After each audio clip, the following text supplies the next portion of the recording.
Good afternoon, everyone, and welcome to today's meeting of the Cabinet at Bolton Council. I'm Councillor David Greenhouse. I'll be chairing today's Cabinet meeting, and I'm joined by my colleagues on Cabinet, senior officers of the Council and representatives from other political parties. We'll start with item 1, which is declarations of interest from any councillors present. Are there any? No, thank you for that. Item 2 is urgent business, if I have any. I haven't, so I'll move on to item 3, please, and ask our Democrats Officer Vicky Ridge if we have any apologies for absence, please. Thank you, Leader. Yeah, we've got apologies from Councillor Ishmael and Councillor McMulkin is deputising. Thank you. The minutes of the last meeting have been circulated. Are there any issues arising from those minutes anyone wants to raise that are not picked up in the agenda? No, thank you for that. So can we have those taken as a true record? Thank you. Now moving on to item 5, and if we can, we're going to take item 5, 6 and 7 together as they're all interrelated. And if I can hand over first of all, please, to our Deputy Chief Executive and Treasurer, Sue Johnson. Thank you, Sue. Thank you, Leader. So there's 3 reports, as the Leader indicated, for Cabinet's consideration this afternoon. The Treasury Management and Investment Strategy report sets out the prudential indicators and investment limits that the Council's team will work to for the forthcoming years and is here for approval. The Corporate Capital and One-Off Funding report updates the capital programme into next financial year, and there is no additional capital monies available for allocation into next year, so it's a roll forward of the existing programme. The 3rd report sets out the current position for the Council's revenue budget over a 2-year period and follows on from the public consultation that we have recently run. The Council has received its settlement from the government, and whilst there is a number of one-off monies which will support the cash flow of the Council into next year, that in itself did not reduce the value of cuts that needed to be made. And in the settlement, we were also informed that we can receive about £9 million for COVID-related expenditure funding into next financial year. Whilst the consultation was ongoing, we also updated the cost assumptions that were built into the budget, and there's been a number of changes both up and down. But what we do know is that the value of cuts that is required over the next 2 years had reduced, and so there is £3 million that is now available for consideration. So at that point, I'd like to pass back to the Leader and ask him to indicate how he and his Cabinet would like to deal with that £3 million. Thank you, Leader. Thank you, Sue. Before I indicate, I'll just ask Councillor Howarth and Councillor Hayes if it's a general question on what you've submitted before I put our proposals forward. Councillor Howarth, do you want to ask your question now? I've got a question on the budget paper, the budget report, and I do also want to ask questions which don't have to come now at all on the Treasury report. I don't mind when you take them. Are you going to vote, or are you doing something on the 3 million? I'm just going to be guided by yourself, please, Leader. I'm going to put our proposals for the 3 million forward, but I wondered if you wanted a more general question on some of the papers before I did that. Yes, I do actually. All right, yes, fire away then. Thank you very much, Leader. I mean, notwithstanding the overall coronavirus finance support the country has had from the government, there are profound finance matters, despite this 3 million that you are considering now today. I need to ask you, Leader, why you aren't holding your minister's feet to the fire on this budget situation. Instead of approving this budget recommendation today, why can't you remonstrate for more government grant for the revenue budget? Reading the papers, that's the local council support grant and the lower tier grant coming in there, additional at 3.5 million, or even remonstrate for some deficit, for some rollover allowance, so we can keep services running in Bolton. There are, may I say, appalling choices being made by the government on council funding and on zero pay rise rates. Securing the continued delivery of local services is certainly a top priority. My assessment of this is you can't do it without that extra central government funding. I've nearly finished. For example, you could be calling for a minimum funding guarantee for this local authority. Why are the Cabinet not demanding more from ministers? We're not getting any guarantee, I don't think, above that 3-year rollover on the collection fund. The last thing I want to mention, of course, is the bugbear I have on what I call this poverty difference between what we face and what the South faces. So when I think about councils like Bolton and Salford, the assessment is we've dropped our amount of finance over the decade by 38%. And it's not fair, because I've looked at Surrey and I've looked at Wiltshire, and their loss is 7%. It's unacceptable. Again, summarising, we've got over 50% who pay band-aid council tax. There's a lot of need. Our skills levels at 1 and 2. We know how good council services can help people and help lives. I don't need to do the run through. I can pick on a few. Encouraging families to use local services, early years services, youth services, welfare support. Who is fighting for this role for Bolton Council, and who is remonstrating about the budget cuts? I want to leave those thoughts with you, Leader and Cabinet. Thank you so much. And then be guided by your Leader on when you want me to ask the technical questions of Treasury management. I'm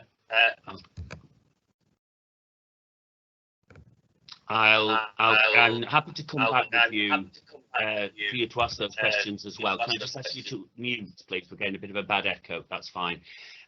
First of all, I just want to address some of the issues.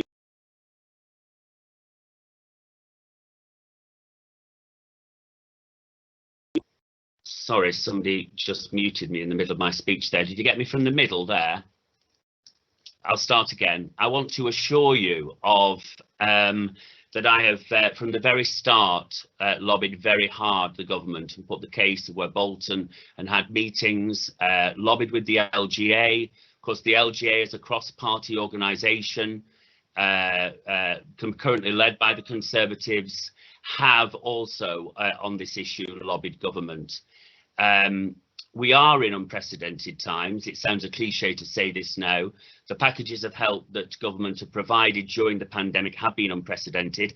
That said, I do believe that local government should have received more help. We've always been treated, sadly, as the government, the area of government that can produce savings, and they continually come to us year after year. We are, as has been reported on many occasions, this year facing additional challenges due to previous budgets as well. And I don't criticise the previous administration for that, because we were amongst those that asked them and requested them to use reserves. We were not aware what was around the corner. And of course, additionally to the pressures that we are facing this year, we are facing to 10 million of deferred cuts from the last Labour budget. No criticism, as I say, because the use of reserves was something that I think was supported by all parties, including the unions at the time. But of course, we did not know what was around the corner. And for us to have to face additionally those cuts as well, added on to the pressures of this year, is considerably significant.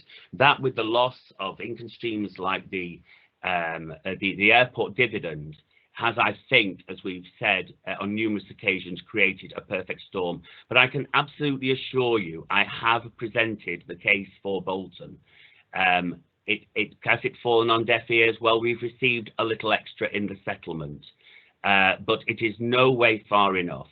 And nobody is in any way saying that these has not been a horrific budget for us to face and meet the challenges of still delivering quality frontline services, particularly with a global pandemic as the backdrop as well. So yes, I think the argument will always be there that all the money has been found for the pandemic. Why has there not been extra found for local government? However, we are now in trillions of pounds of debt as a country, and we will inevitably be paying this debt off for years and generations to come. And so any extra will have impact. It's not just, you know, a bottomless pit. And I'm pleased that the government have responded well to this pandemic with the packages of help. We will always ask for more, and I have lobbied for more. But sadly, as the last Labour administration was in on numerous occasions, the option of doing nothing, the option of refusing a budget, and I remember sitting in the chamber as the unions heckled the last Labour administration, shouting, refuse a budget, tell the government you will not do it. But you responsibly, Councillor Morris, Councillor Thomas, Councillor Peel, Councillor Adia, all of you responded responsibly to those calls and said that doing nothing is not an option. We have a legal responsibility to deliver a budget. And that is the option we have before us now today. And this is the option we will have a week on Wednesday. It is that difference of the reputational damage of not delivering a budget, whether we like it or not. And I can assure you, we on this side do not like having to make these very difficult and challenging decisions, just as you did not when you were the administration. So just to reiterate, I have done all I can. I put my head above the parapet numerous times during this pandemic, and I have in my appeal for more funding for this town as well. But we are where we are now with the delivering of the cuts that we are seeing before us today at these presentations. So I've got indication from, I'll come back to you, Councillor Howard, for your questions, but I'll come next to Councillor Hayes if I can. Councillor Hayes.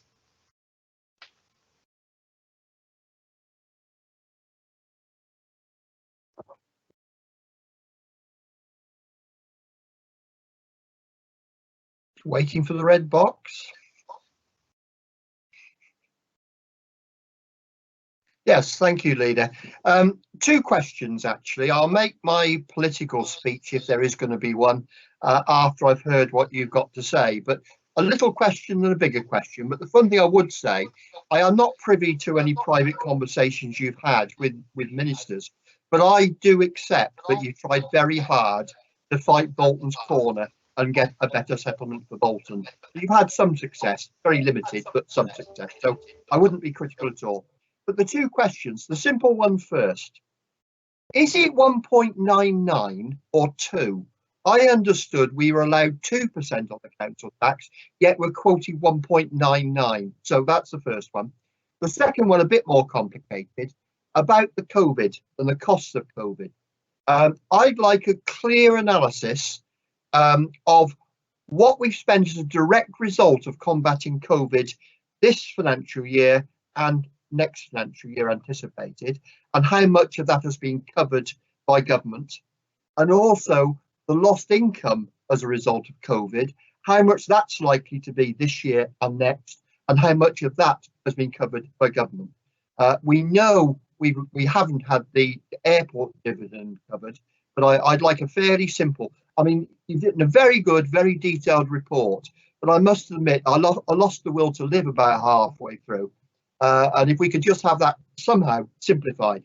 Thank you very much indeed. As I say, I'd like to come back after you've made your announcement.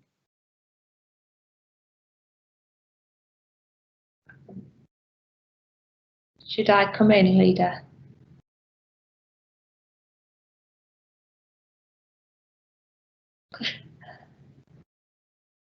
Okay, thank you, Councillor Hayes. So our understanding is that 2%, an increase of 2% triggers the referendum, which is why we always go for 1.99%. So we've got absolute certainty that we are under that limit and will not require a referendum as we're setting the council tax.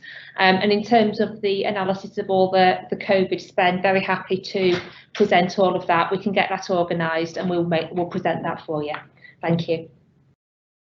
Thank you, Leader. I did understand that the 2% was okay, but going above the 2% triggered the referendum, but never mind.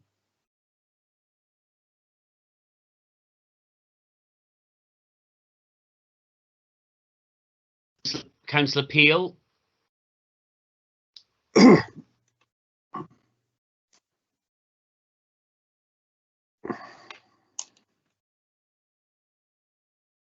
Thanks, Leader. I'd indicated to just make a general comment later on, if that's okay, but just at this point, just a quick question for Sue. I'm just having a look through the capital reports. It may well be that it's been reported somewhere else, excuse me, but I can't find the line in there about the Great Lever Library. Is that figure reported elsewhere in terms of our insurance that we've received, plus additional commitments council made towards Great Lever Library? If it is in that capital report, I do apologise, I just couldn't find it.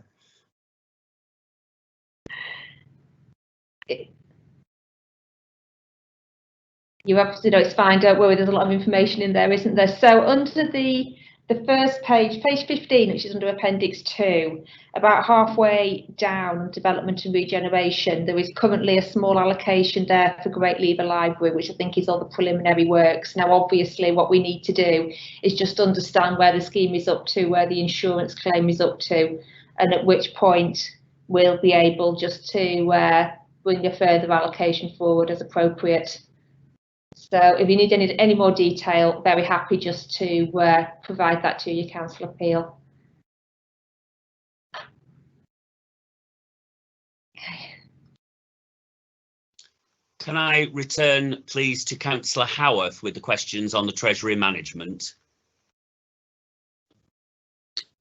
Yes, thank you, Leader, for letting me ask about this technical report. I've got two questions on this.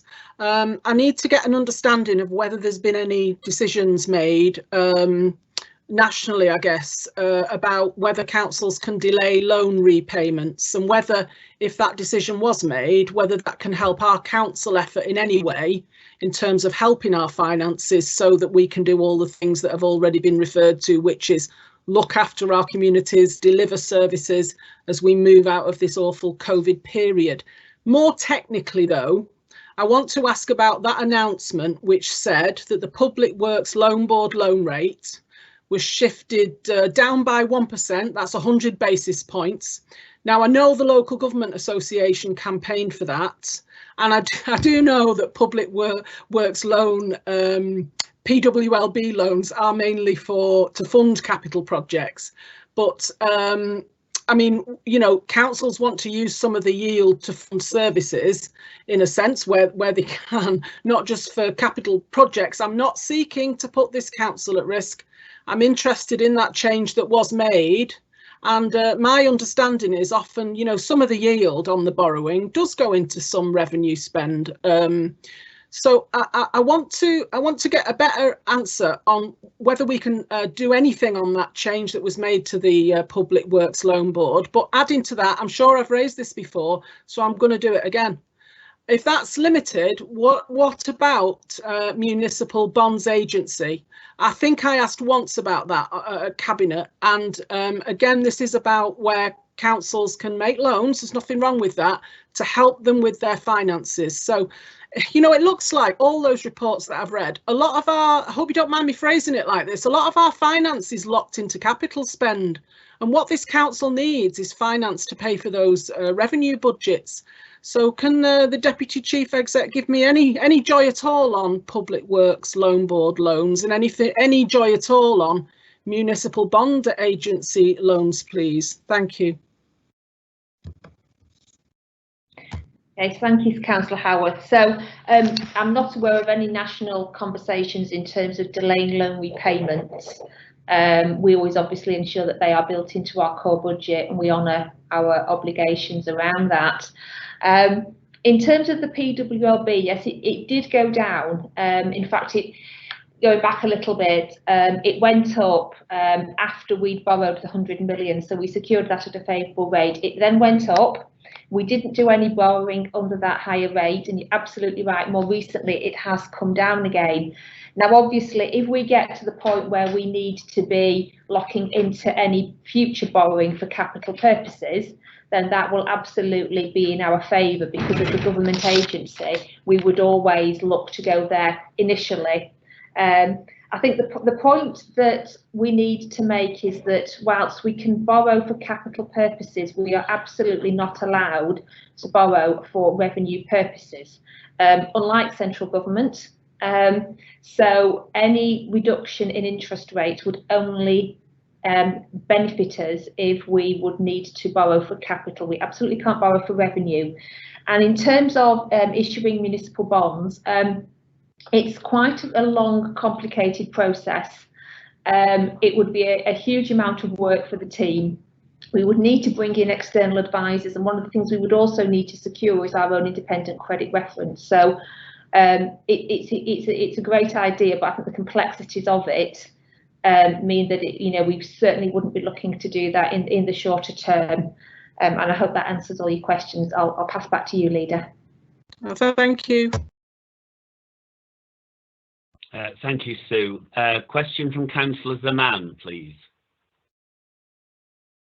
Thanks, Leader. A bit of a comment and question. Leader, as you said earlier, you're acting responsibly in relation to this budget, and you also mentioned that when we were in control, we had to act responsibly to deal with the budget cuts, but you will also accept that we are facing this unprecedented level of cut in our budget, which no administration has had to deal with previously in 1 year. I accept that. And as in your words, these are horrific sort of cuts that the council is being asked to manage, which will have a devastating impact on the delivery of local services. Now, I think acting responsibly also means that we inform, or the council informs, the people of Bolton who are going to be facing the impact of these horrific cuts. So the question really is, at what point do you plan to inform the people of Bolton on the impact or the devastating impact this will have on them? Thank you.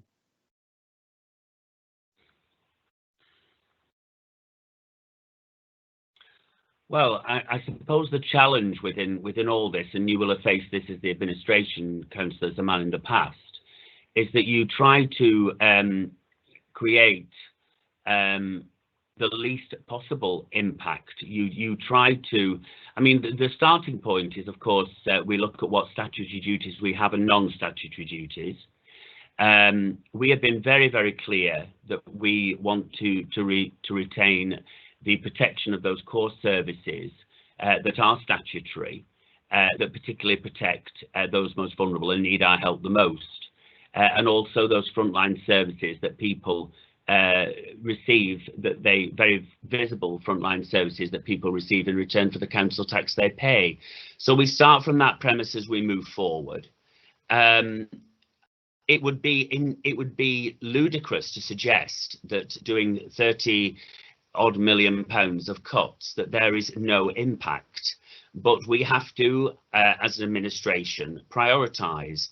And I will say that I would say as a council we have to prioritise, and I say that instead of an administration, because I have to say that we have approached this in the acceptance that we are a minority administration, and I hope you will accept that we have reached out to all parties at a very early stage to ask them to work with us to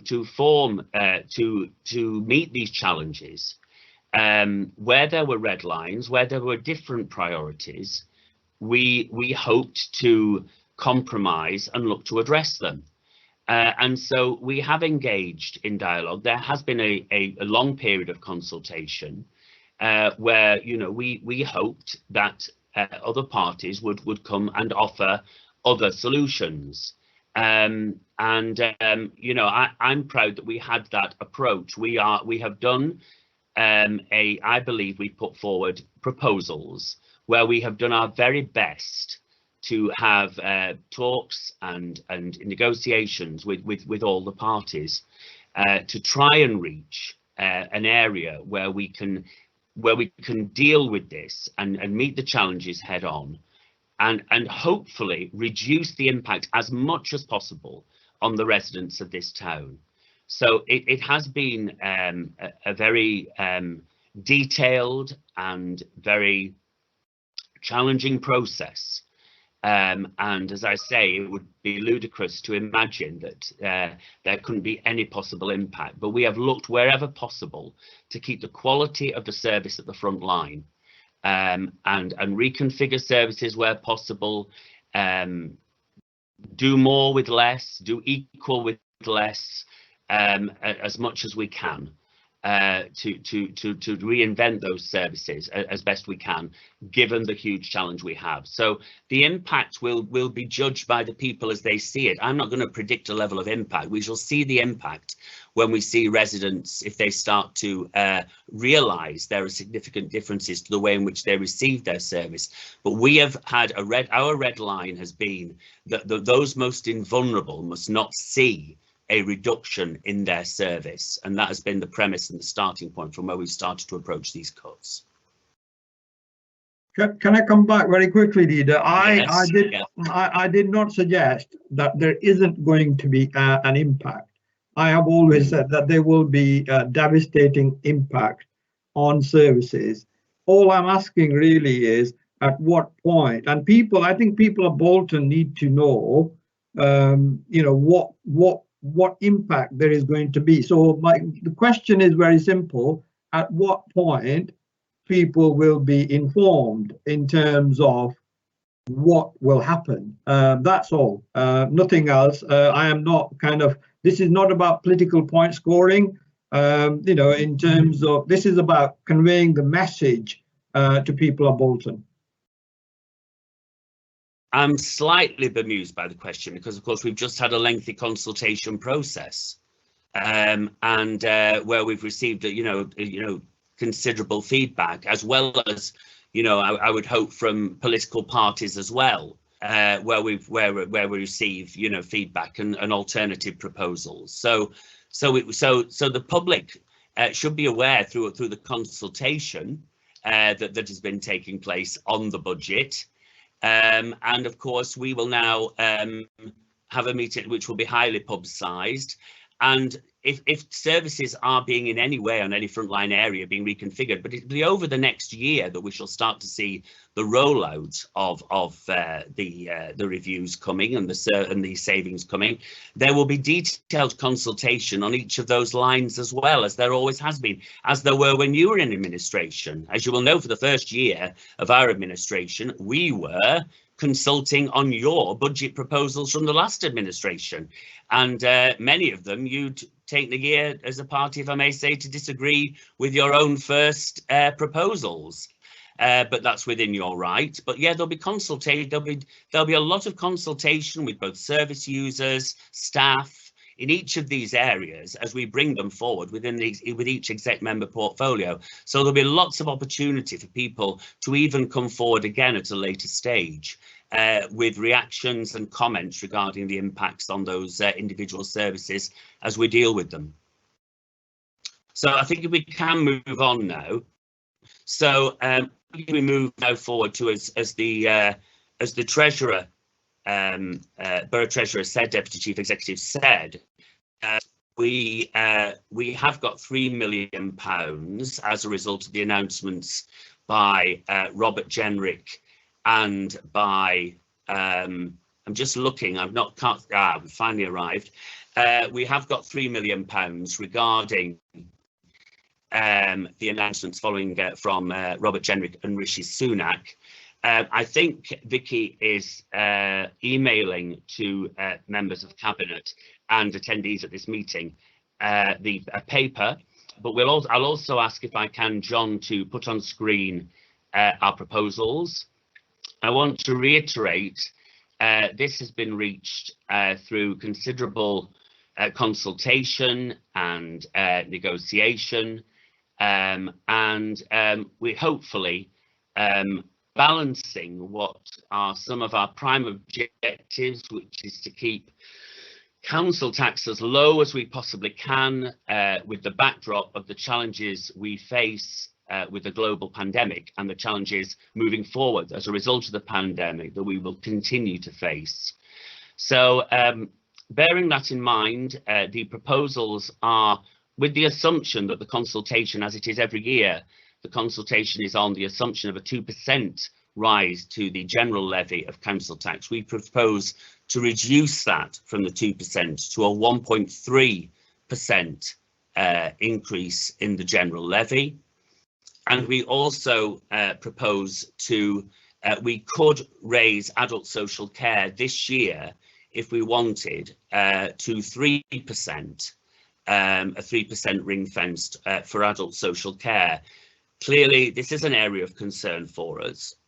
We know that there are a larger number of care packages required as a result of the pandemic, and therefore we propose to address this by a 2.5 increase to adult social care precept, which brings in a rise of in total of 3.8% council tax. We don't take this lightly. We initially started from a premise where we would have liked it to be less, but we have to be realistic, and as I've talked before in conversations and listening to other consultations, both from residents, the unions, and indeed other political parties, we believe we need to reach a compromise on certain other aspects in order to make this a budget that can be supported by the whole council, bearing in mind the point I made earlier that we are a minority administration, and we have to respect and want to expect the views of others.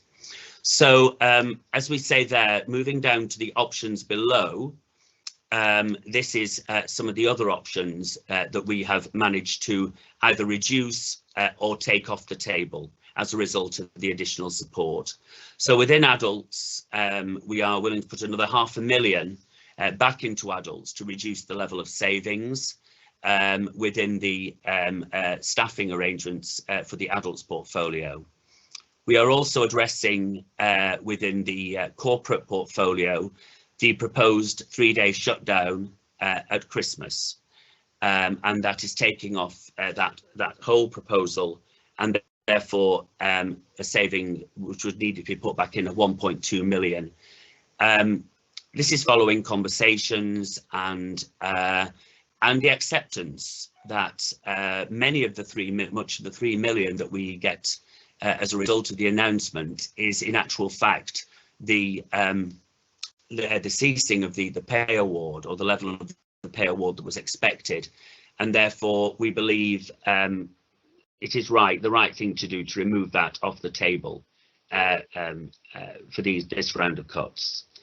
We also believe that we have halved the level that was expected in the saving of school crossing patrols. We do not want to make this mandatory. We want this to come as of a natural or due to retirements, and so we do not want that service to be pressured in the way that we think it would have been. So we're giving more help to that level of saving. We're putting £400,000 back into the waste and neighbourhood amalgamation. We wanted an absolute guarantee that within any future review where we are the administration over the next 2 years, we would not be talking about any changes whatsoever in the bin collection regime. And this is the amount that it takes to absolutely make that guarantee that will not be up for consideration during this time period of this budget. So the bin collections will be kept safe at the level that they are. The 150,000 amendment going into the back into the review of neighbourhood services. There again, we want to protect those services as much as possible. not be involved in any removal of litter bins. We know litter, cleanliness of the borough is a high priority of ours, and we want to restrict the amount of savings that was targeted in that area. We're removing the line in the budget on the review of the Albert Halls. We believe this is it's a set hairs running. The intention here with the proposal was to find a different model of delivery. The pandemic has not enabled live performances, and the proposal originally was to close and to mothball. We are not doing that. We think where possible, when live concerts start to happen, we will resume them. We will still be ongoing and look at other models. This should not be a subsidised service. This is a premier location, and we need to find a different way of delivery in order to make that a going concern. And we have got some ideas for that moving forward, but we do not want to give the impression that we are mothballing it. It implies some kind of indefinite closure, which was not the intention. We're proud of the Albert Halls. We want it as a functioning space, and therefore we're taking this off the proposals. And finally, £400,000 needed for the top slice, because as the decision was made, the assumption in the original budget consultation was to move to a 20% top slice, up from 12.5. After the consultation within my portfolio, I decided I did not want to go to 20%. I found it was too oppressive at this time, particularly, and go for 17.5, which is, in terms of benchmarking, equal to at least 4 other boroughs. In fact, 3 have more than 17.5, with the same as 1 other borough within GM. So it brings us to a parity with others in GM. 20% I felt was too big a leap at one go. 7.5% no. Just a 5% when we looked at what that actually meant in terms of actual real money. We felt that was doable, but it did mean that we had a 400,000 gap in the budget. So that has also gone into the mix here. From the 3 million. So those are our proposals. As I say, it is different from the consultation. We have said, we've done what we said we would do, and it is not, as somebody once, a very, very senior councillor, senior Labour councillor actually, who I had a great deal of time for, a great deal of affection for actually, once said to me, pulled me to one side after I'd been a councillor for about 2 years, and said to me, David, don't you understand the meaning of consultation? He says, we just ask the people what they want, but we do it anyway. And actually, this has been, I think, a meaningful consultation. We have listened, and we have been able, thanks to the extra money, we have been able to take off those and listen and remove those lines of the budget, which not only us but others had real concerns over. So I'm happy to put this forward and happy to take any questions from anyone. And I already have an indication from Councillor Hayes.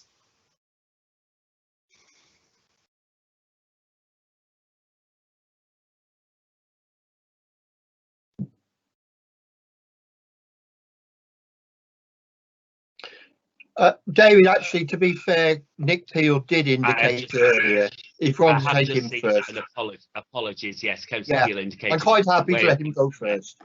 Yeah, thanks, Roger. So, Councillor Peel. Thanks. I wasn't going to be precious about that. Appreciate Councillor Hayes giving way there. As you know, Leader, this point in the timetables, we would be, I can confirm we will be kind of reserving what we want to say at the council meeting, which appears to be custom and practice over many years. I think Councillor said something similar.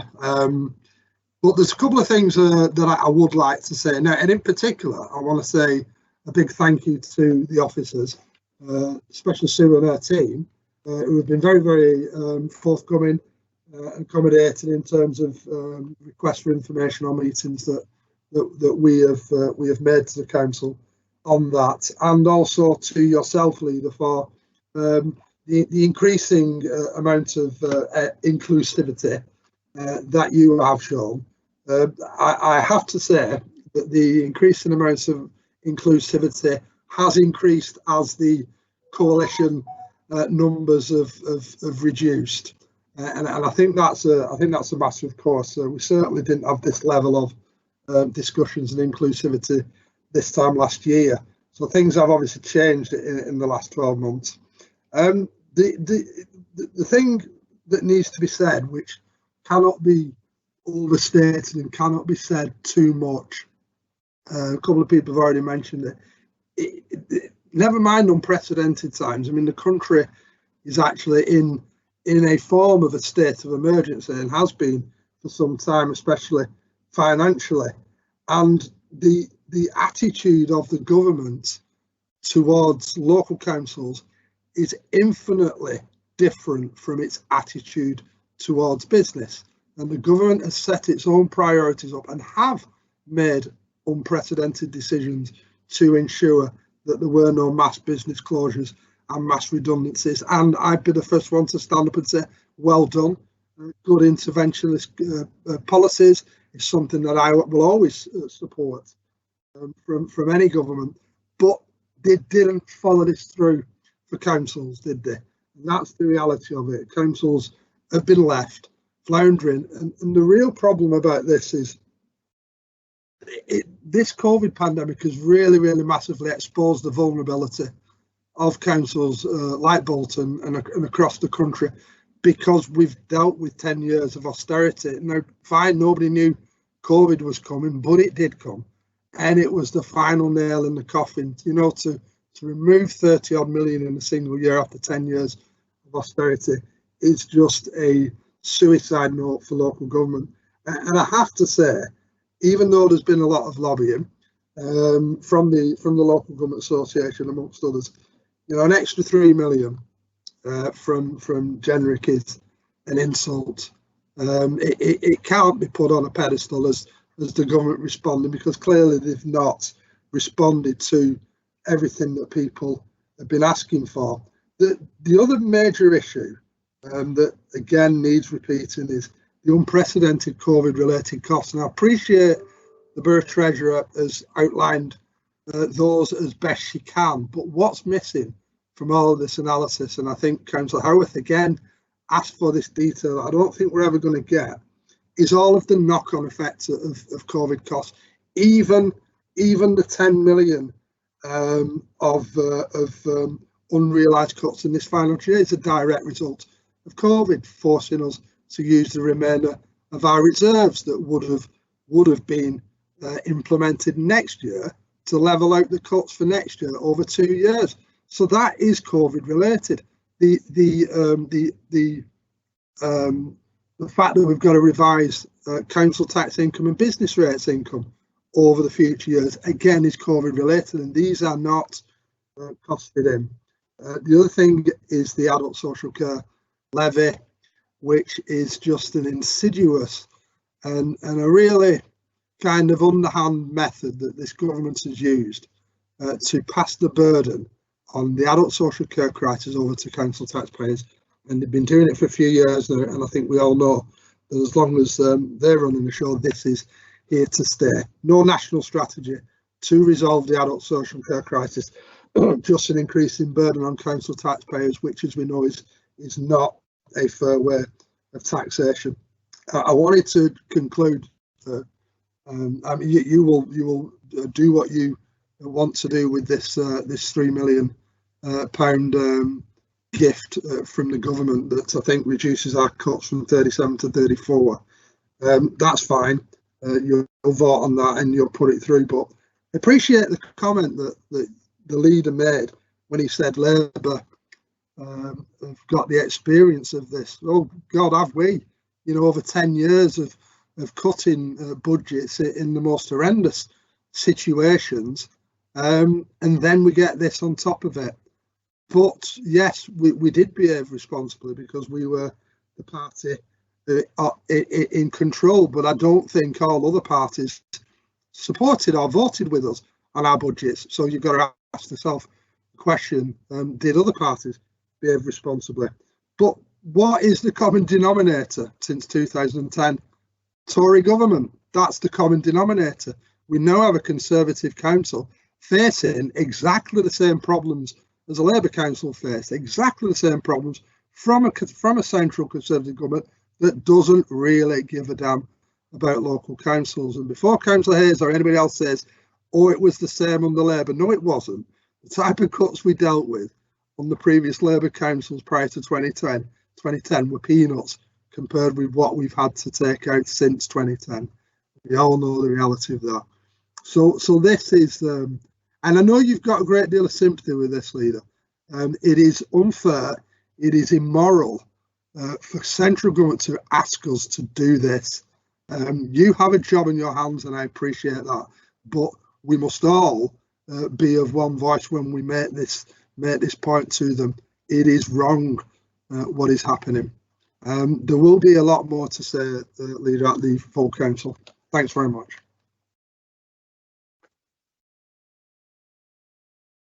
Thank you, Councillor Peel. Can I bring in Councillor Hayes?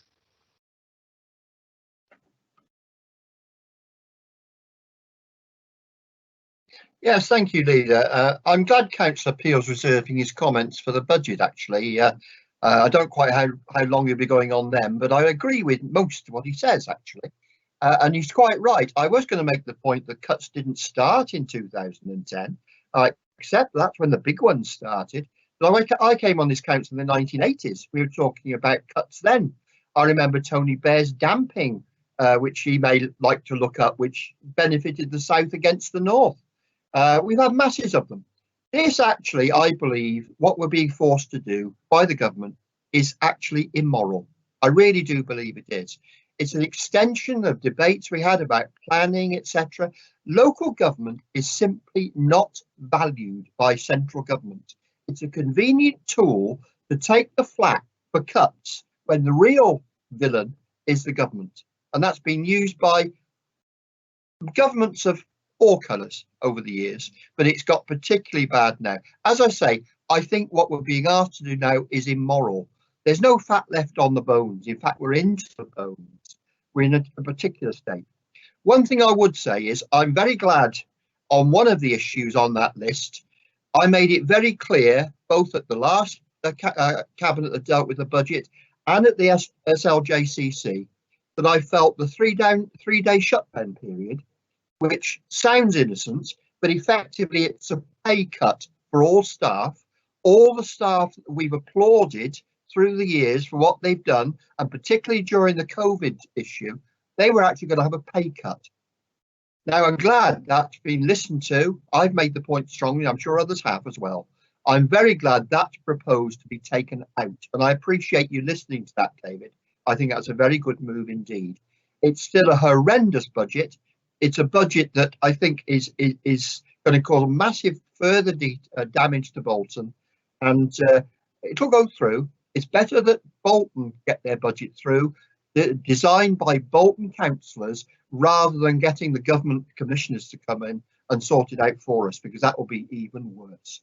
Anyway, that's all I want to say. I will reserve the rest of what I want to say for the budget debate.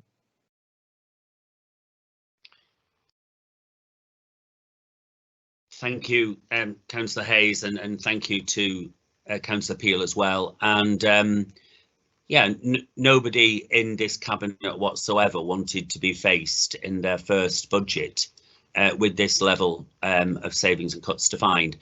Just on one slight point I will make with Councillor Peel, in that he said that our level of inclusion has gone up for this budget rather than last year.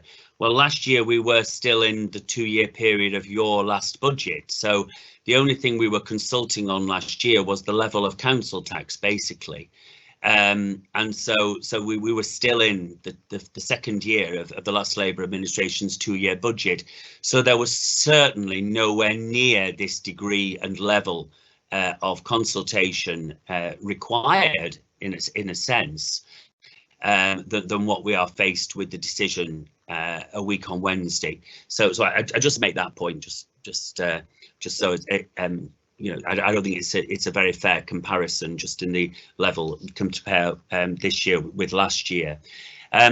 So there are no more indications. I'm sure it will be a very, very long debate at the council meeting a week on Wednesday, and that is welcomed because it's a very, very important issue. So Cabinet, the recommendations are before you, and if we can take 5, 6 and 7 together just as they appear on the papers, can I ask Cabinet members to unmute and signify their approval, please? Aye. Thank you. Those are approved. So if we can move now to item 8, please. And that is the corporate plan 2019 to 21. And if I can hand over to our AD, Emily Brooke, please.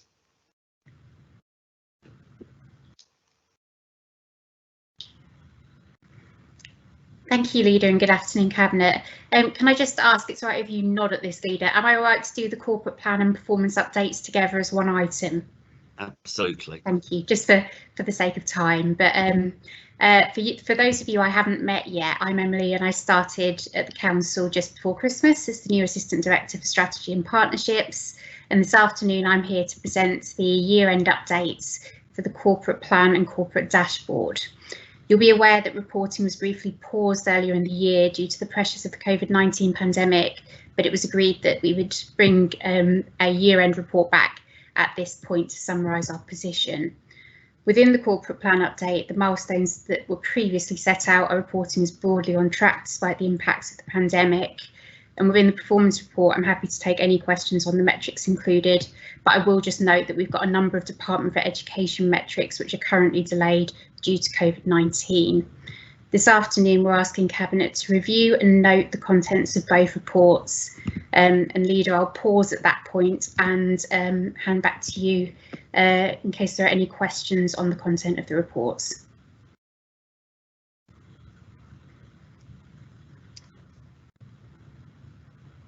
Thanks, Emily. Could I ask John to take the slide as please? I don't know if it's still up for everyone to see, but just take that slide down if possible. And can I please Councillor Howarth?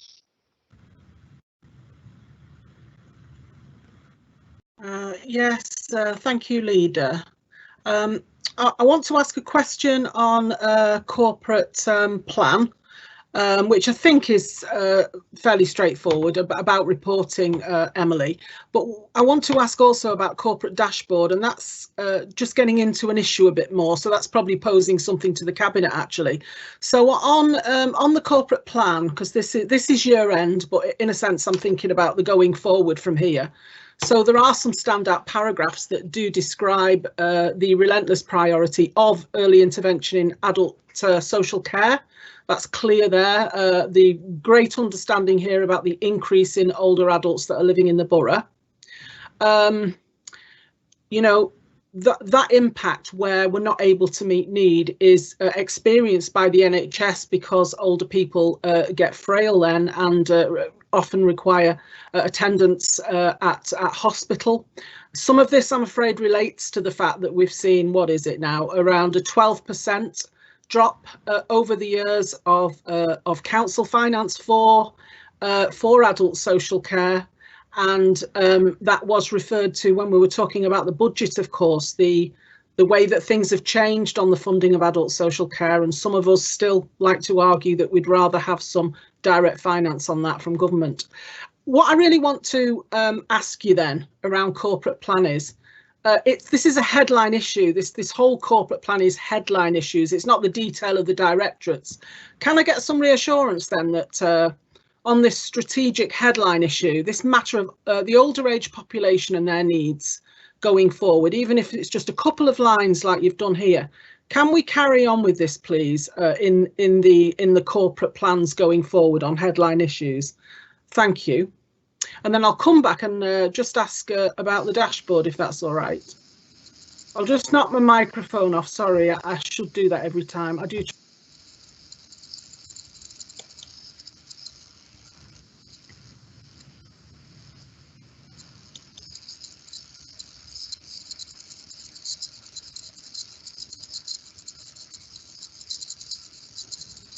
Sue, did you finish, Sue, your question?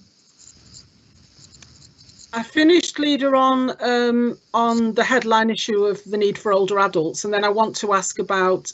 Forgive me if I need to go on and ask about corporate dashboard now. I will, but that is on skills, so that's quite different. Yeah, that's all right. So, Bernie, do you want to answer that? Is that all right? Yeah, I can. Thank you, leader. Good afternoon, everybody. I'm happy to give some assurance that the focus on early intervention and early help across children and adults is still being looked at by myself and Rachel Tanner, even though she's now in her new role as the Managing Director of the Integrated Care Partnership. Our focus very much is on an all-age approach to early intervention and early help, and making sure that that is linked into the neighbourhood work and the neighbourhood development. So I would want to give an assurance that it will still be relevant to future planning processes, and there is ongoing dialogue between the council and the ICP about how we join up our points of transition, but also our investments and our approaches to the right services at the right time for all our residents. Thanks, Billy. Can I bring Rachel in as well, just to add to that, Rachel? Thank you, leader. Yes, and from an older adults perspective, we're actually undertaking a national review of kind of performance indicators, the ASCOF indicators currently, and we're expecting a new suite to be published this year. So it'd be appropriate for us to work through from a headline corporate plan perspective what the key issues are that we wish to include going forwards. So we certainly will be reviewing those into the next year, and we'll be working closely with Emily in terms of how we capture that. Thank you. Can I go back to you, Councillor Howard, for your second question, or if you wanted to come back on that? No, I'm happy to do that with Emily saying she wants to you know, take everything together. But forgive me, I think if I remember, this is even posing questions to Cabinet. So thinking about that dashboard that we've seen and the detail that's in that, and I thank officers for putting some detail, some narrative to the dashboard. Employment level is clearly there as a headline issue, but I want to remind about the tipping point with employment. If employment is poor, such as insecure employment, 0 hours, poor pay, that does bring with it some ill health and less economic gain issues. We need to, you know, when we're looking at recovery after COVID, we need to be real about some of those issues on employment. But what I want to focus on, therefore, is the skills aspect in the dashboard, of course. I'm going to say it again, which is I would want ministers to look at the case that is made in Bolton, in the borough, for a medical sciences skills college. You know, the deputy leader did give an answer that quite clearly highlighted the business case for that was developed in Bolton, but I would like ministers to take a look at that capital investment and consider funding options for that. The other thing, of course, on skills is we've got the government Kickstart scheme, but I'm not wholly persuaded by the Kickstart scheme. I'm going to raise it because I'm looking at what the Social Mobility Commission are saying, and this is what I want to get into with the Cabinet. I want to ask Cabinet members if they will take heed of the Social Mobility Commission on skills in Bolton going forward. And that's because it's a warning really about, let's not look at rates that we will report in dashboards just going up. What they're saying is highlight 36% or so decline in people, young people from disadvantaged backgrounds starting apprenticeships. Compared to the 23% for all the other groups before the pandemic. So what they're saying clearly is you have to look at your different groups. Don't just look at the overall increase. And I think that's absolutely right. So what I'm posing here is COVID recovery. Can we nudge up, please, what we're doing around level 3 and level 4 skills acquisition for young people and even those adults of working age? Would you even consider a reset on the council's target on skills, even if that means you then get challenged, because this is scoring well at green, but I don't mind if then the challenge is on a reset for skills targets if you end up going into amber and red, because for me, skills is such an important part of not just COVID recovery, but everything you want to develop. The council, all the parties want to develop for Bolton going forward. Thank you. I think, Councillor Howarth, you raise a really important point. Clearly, we've had discussion when we saw the dashboard around the employment figures and delving deeper about what that actually meant. We are absolutely give our commitment to bringing, as you say and highlight, a large degree of high-skilled jobs to Bolton. If I can give you an example, one of the main part, one could say, of our bid for our Towns Fund is for that innovation hub, digital and micro-technological businesses, high-tech businesses, to be based at the Wellsprings, conversion of the Wellsprings building within the Civic Quarter. And I think that's a fantastic, ambitious, just ticking the boxes that you say, which would bring in a high-skilled, young entrepreneurial workforce right into the town centre, creating, that buzz around high-tech digital, which is so needed, and which would hopefully create a variety of apprenticeships and jobs for younger age group. Regards to medical college, we have given commitment. I, along with colleagues, have sat in meetings across 5 departments of government talking about this, to try and bring this forward, to try and move it forward, and try and literally get this over the line and make this happen. Clearly, this is within partnership with the university, and we're at times always be taken into consideration. But the ambition for that is not just a technical college, but talking about a extended health village.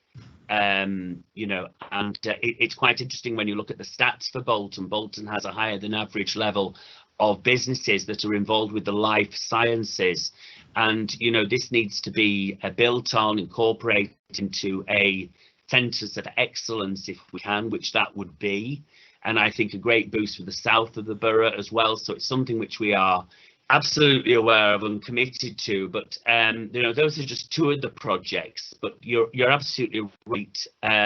We also need a whole range of the skills, and skills is something which we have identified as something that is key to our conversations and actions as we move into the out of recovery stage post the pandemic.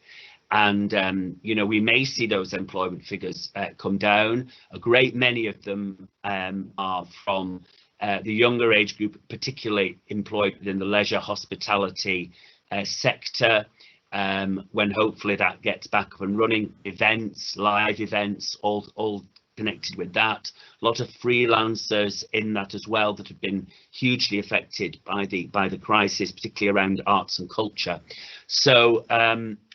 But there is a lot of work and getting the mix of jobs right for Bolton. But I couldn't agree with you more about building on that skills, which is good in the dashboard. As you say, it's a good report on qualifications, but we now need to nurture those qualifications. We need to give a reason for people to stay in Bolton, not to decide that the offers and opportunities are elsewhere, and therefore creating the technical and the expertise jobs here that will keep our brightest and best, even a percentage of our brightest and best in the borough. So thanks for the question, extremely relevant, and yeah, we are very much treating that as one of our priorities moving forward.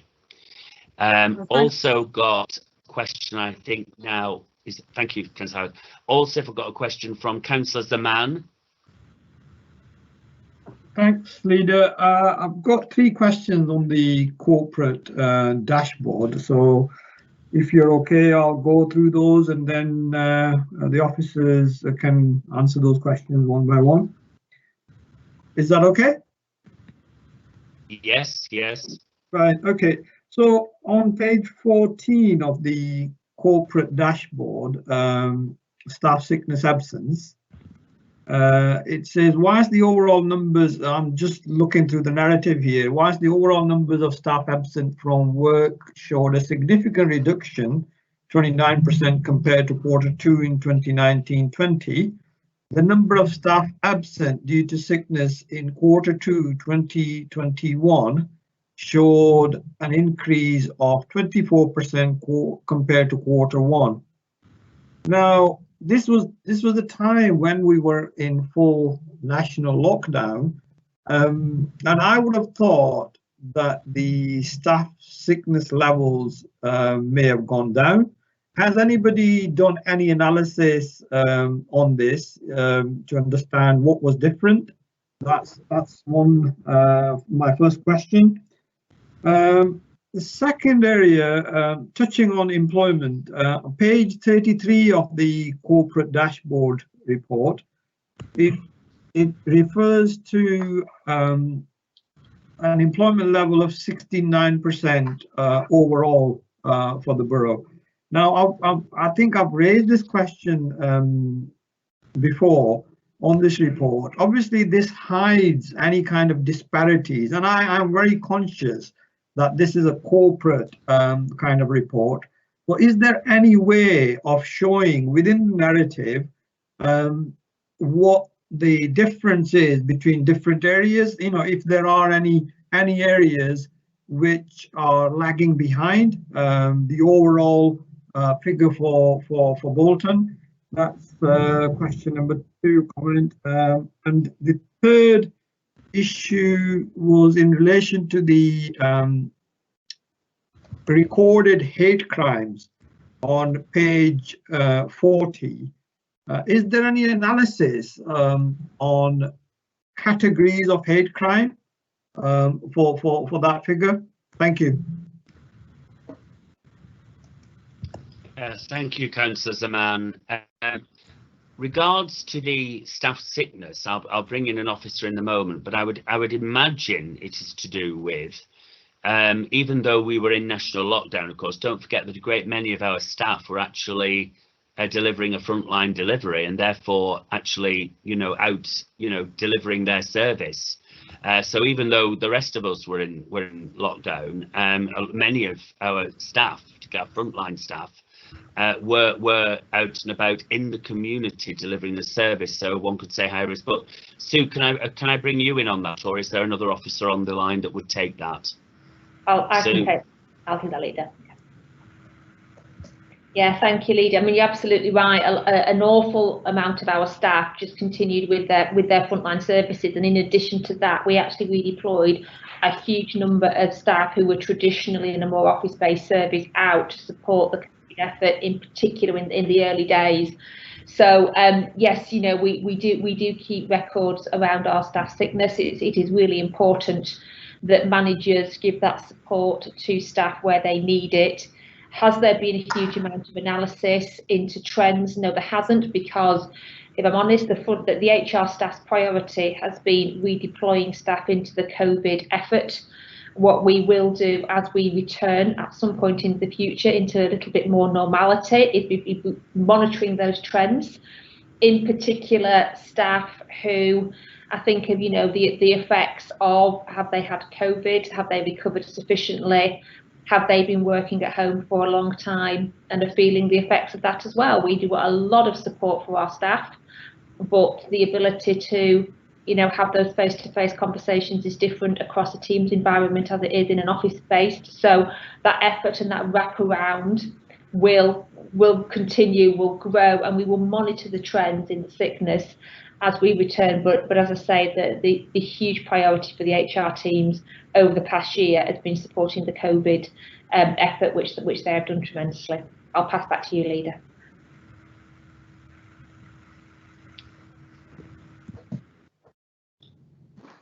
Thank you, Sue. In terms of just in the chat, Councillor Zaman, we can offer you a hate crime. In terms of the hate crime, we could get you down. Raf Martinez will follow up with you if that's all right with you. Regarding the employment figures and the breakdown of the data, which officer can take that, please, in terms of the data analysis? Tony, you in there. Jerry, yeah? Yeah, I can take it, Leader.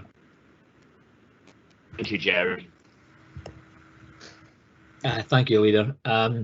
So the question was, can we provide details of the those parts of Bolton that are lagging behind in terms of the employability and total number in employment?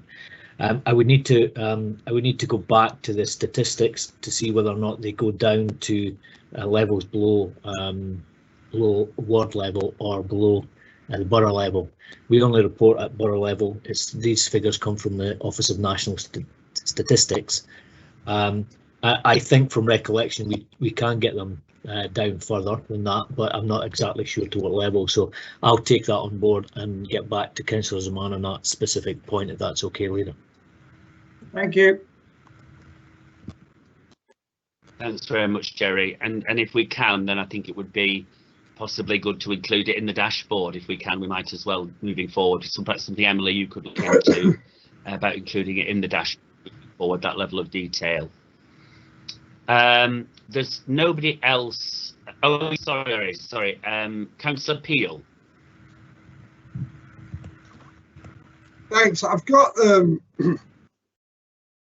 a broad question really for Emily, and then a more detailed one for Sue. The broad question really follows something that Councillor Zaman said. I've always been an advocate for monitoring of progress, etc., in whatever form is best, and the corporate dashboard is one of the ways that we do this. But the idea really behind that, unless it's paper exercise, is to learn from things that go wrong and improve things that's evidence based. So how much have some of these indicators actually been affected by the pandemic? We're now coming up to 12 months into various types of restrictions, and you would imagine that things, monitoring of things such as employment, the economy in general, business rates, income, education, health, all of these things are affected. So if that is the case, and I suspect they will be affected, and I suspect as time goes on, we may actually see things coming through more starkly. If that is the case, then how are we able to look at those stats and create a new, almost a new starting point in terms of putting it in perspective?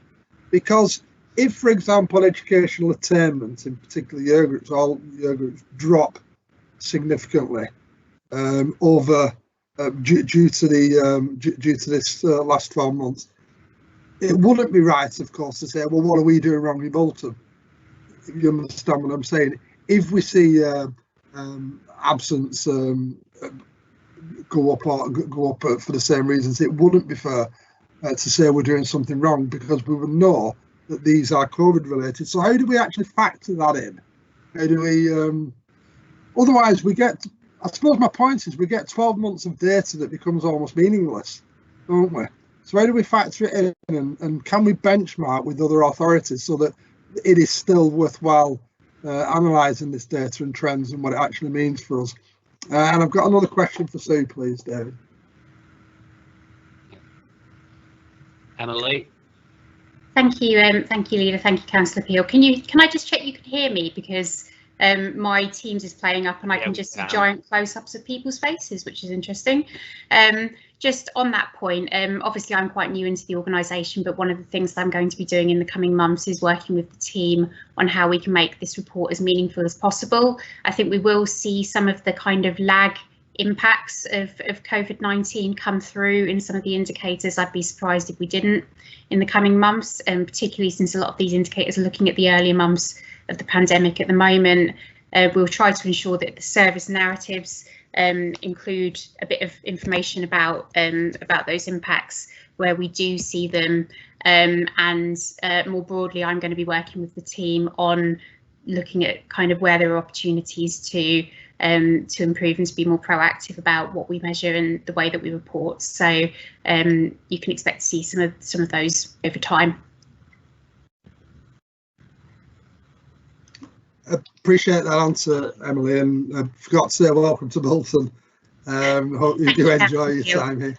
And to Sue, I suppose this follows on from the budget debate, Sue. So I'm going to hopefully try and ask a question that's been asked before in a different format now, by referring you to the Adobe document. So that's the corporate dashboard appendix 2021 to PDF, and on page 11 there, under the headline indicator corporate income. So on there we see some interesting graphs in terms of income from council tax and business rates. Have you got the information up? I'm just trying to find it, so if you just keep talking and I'll get to, yes, I've got to it now, yes. Okay, yeah, so page 11. So this is another method, surely, by which we can analyse and appreciate the effect of COVID on the income of the council, both in terms of business rates and council tax. But the only way we can do that is to understand where we thought we would be, rather than where we actually are. And I appreciate the indicators is not full year, and there's more information to go on. But the basic question then is, we look at business rates and it's currently at 116,714, council tax 115,792. What were the figures we were expected to be at? Is that a question that you can answer? What was our projection supposed to be? Yeah. Should I come in? Yes, please. Appeal. Yeah, I mean, I think actually the second slide after that one is probably more helpful, because I think that first slide sets out the total budgeted expected. The second one below it looks at collection. I think it's council tax collection. And I think you're right. I think, as Emily's sort of spoken about, what we're looking to do is mature how we tell the story in that, the corporate dashboard in a more meaningful way.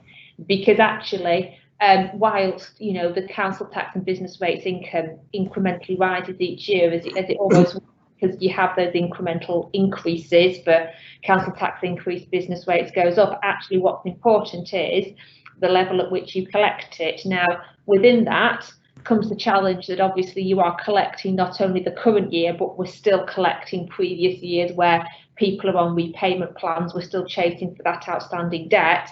But I think it's that collection rate which is the important indicator, because what we anticipate we have been seeing during this financial year and may still get into next year is that collection rate, and as that slows down or people go on to repayment plans for the debt, it will slow, and then it's our effort to pick it up again. The business rates one is certainly complicated by the fact that the government gave relief to all retail hospitality sector. So in effect, almost half of our business rates income we in the current year receive off a government grant, as opposed to us collecting it, which was a benefit to the businesses. It was a great benefit to ourselves, but again, that complicates that collection rate, because you're stripping out what you're not collecting and focusing on those businesses that you are. So I think that one of the things that we will get more mature at as an organisation with Emily's help is that corporate dashboard, more informatively telling that story through to the organisation in terms of those income streams. If I can just come back, to a large extent, monitoring and measuring collection rates is the easier bit, and that we can see is you can see the clear correlation between that and COVID and restrictions, government restrictions, etc. and lockdown. I suppose what I'm getting at is where we thought we would be in terms of new housing, where we thought we would be in terms of new business. Those projected business rates and council tax increase because of their growth over the years. I mean, discussions have taken place over the last few years in terms of the council's business rate base increasing substantially. Discussions pre-COVID, and so those plans have hit the buffers, really, haven't they? Because businesses are not expanding and opening; they're remaining stagnant or going backwards. So how do we monitor that? Because I know, Sue, in your financial projections, you'd always projected what the likely outcome in terms of council income would be within the next 2, 3, 4, 5 years. Back. I mean, you're right, in our financial projections, we tend to go sort of 2 years in advance. Now, for council tax, obviously, my working assumption on the percentage increase is always, as you know, it's 2% adult social care, 1.99%. So that is within our sort of our control, and then political decisions vary it. In terms of the numbers of properties, what we tend to do is look at the number of properties which are being added onto the council tax register, either as new builds or as properties brought back into use where they have been derelict and repaired. So we will use our historic data, and we do that because whilst you may have information that there's a number of houses have been approved, let's say at planning committee, it's not automatic that in the same year or the year after they will automatically then get added onto the council tax register for many reasons. There are delays in building or they're not finally completed. So we go off our council tax register information because it's in nobody's interest to put speculative income projections into a budget, because if any of it doesn't come to fruition, we have a gap. Business rates, I mean, you're absolutely right, we do have some ambitious plans for the borough. They will have been impacted upon, you know, with COVID, as many sectors have been. And so what we tend to do is look again at the information that we have in terms of the business rates billing system, and we also additionally have to fill in returns to government for business rates, the NNDR returns, and those figures that then determine the figures that go into our budget. So it's more based on actuals, and then if we get in 1 year an increase, we get the cash benefit of that. Obviously we overachieve on our budget, and then through the proper returns, that then budget-wise impacts and favours the year in advance. So that is how we would deal with it from a budgeting perspective. I'll pass back to you, Leader.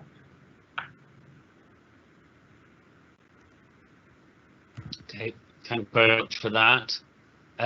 There's no other questions indicated, so the recommendations for 8 and 9 on the agenda, which is the corporate planning dashboard, is for the Cabinet to review the findings and note them. So can I ask Cabinet members to unmute and agree to that, please?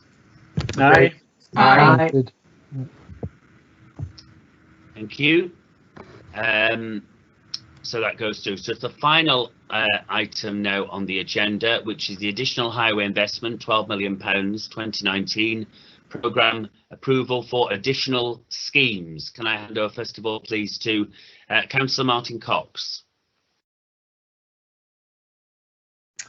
Thank you, Leader. I keep my computer keeps dropping out. It's been doing it all afternoon, so I'm sure Jerry will come in if it does it again. Just to remind members, in September 2019, Cabinet approved an extra £10 million in highways and footways funding. This was in addition to the £2 million investment that was previously agreed, and if members recall, that was divided into 20 wards and therefore included £600,000 per ward. This was to be spent on U-class roads and was to be determined in consultation with ward members.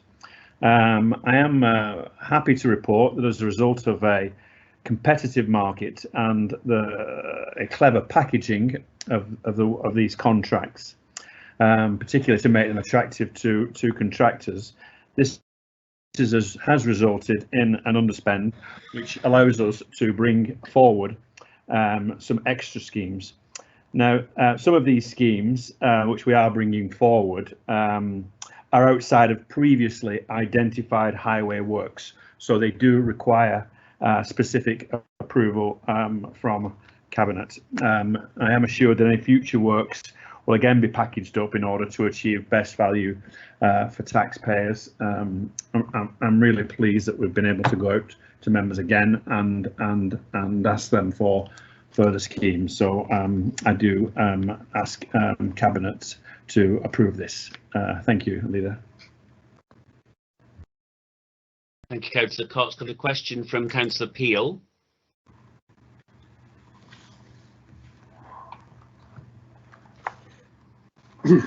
Thanks, Leader. I'm sure Councillor Cox was delighted as everybody else when we all slowly but surely realised that there was a significant underspend, and I think it's amazing, if not unique, that public sector procurement comes under.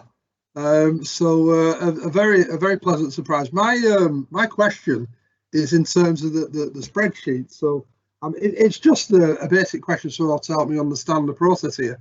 The vast majority of bids appear to be well over the budget lines available for. I mean, for example, in your own ward, Councillor Cox, you've got 43,000 spur.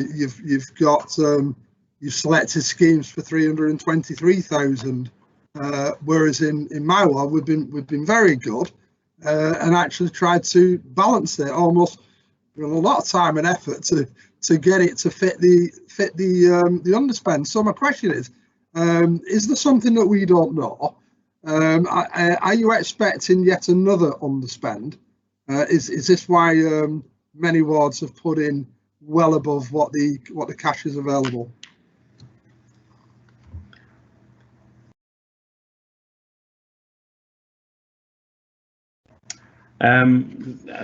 Thanks for that, Councillor Peel, and I'm glad to see you displaying the Union flag there behind you, as per instruction. Check the archives. The spreadsheet was put together by officers, but on that specific point, you never necessarily expect an underspend when you're putting these out. It's not something that you usually get. I think there's two things really that came together which really helped this programme. One is the way that these schemes were packaged up in such an attractive way, and praise for the officers for that. And I think if you combine that with the general concern at the time about the effect of COVID on the construction industry, I think we found contractors coming in with very competitive quotes, and that's all good for councillors, all good for members of the public. I don't think it's something we should necessarily expect all the time, but it has led to some odd results in which some wards have matched almost perfectly, but some wards have underspent. I don't know if Jerry or John want to comment specifically on any of the issues raised by Councillor Peel regarding the spreadsheet. I can pick that up if you want. In terms of thanks, John. Sure. I think what, as you're probably aware, we try and keep a forward programme ready. So if any funding does come up, so if wards have highlighted more schemes they'd like us to look at, what we've done is price them so that there is an idea on that, and so that we've got information in place if there's further savings or if further funding comes up. And it's more about us asset managing to have the forward programme ready should anything else come up, more than it is a knowledge of any further funding. It's about having that forward programme ready so that we can move on it. If we've got the schemes approved, anything comes up, we can move on them straight away without having to go back through an approval process. Thanks.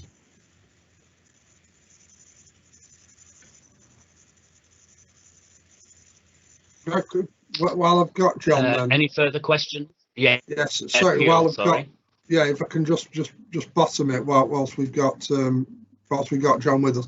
So, for example, I'm looking at the West Norton North schemes, which is the one that the total scheme selected by members is 323,000 and the budget available is 43. So that would say to me that the two schemes at Tempest Road, carriageway and footways, there's no chance of them being done. So it just seems like a pointless exercise, members selecting them, if they're just ultimately going to work their way down the major programme. I mean, the only thing that can get done there, West Norton North, with that is some footpath work. Am I reading it right? Yeah, the members have indicated in any of the wards what their priorities are with whatever funding's left. So we'll take that on board of what the priority is. But they have actually asked us to price a lot more schemes up, just so they've an idea, and basically they can choose off that what's available straight off with any funding that's available. But it does give you that scope of knowing if anything, if any further funding comes up, what you could get done.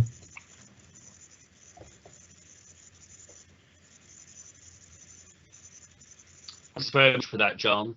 There's no further questions. So the recommendation before Cabinet is to approve the full expanded U-Class carriageway and footpath programme priority list for each ward and approve the ward determined priorities for inclusion in the current budget. Can I ask Cabinet members to unmute and approve that, please? Approved. Approved. Thank you. That is approved. And can I just thank the teams that have delivered on this, and Councillor Cox for leading on it.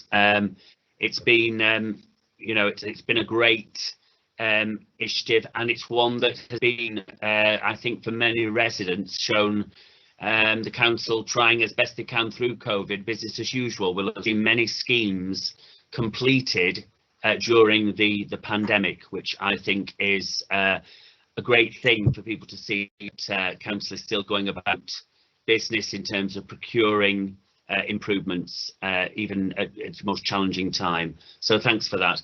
That concludes today's Cabinet meeting. Can I thank everybody who participated? Thank you for your attendance, and I declare the meeting closed. Thank you.